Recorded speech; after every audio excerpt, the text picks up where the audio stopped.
Okay, so sugba ta karon. Kani kay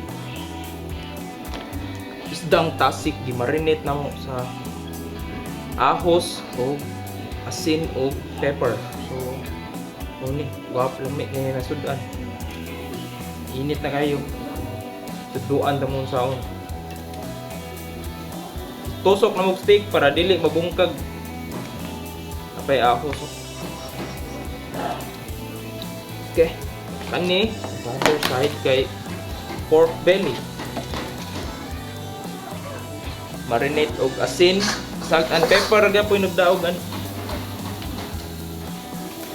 Ito i-arrange.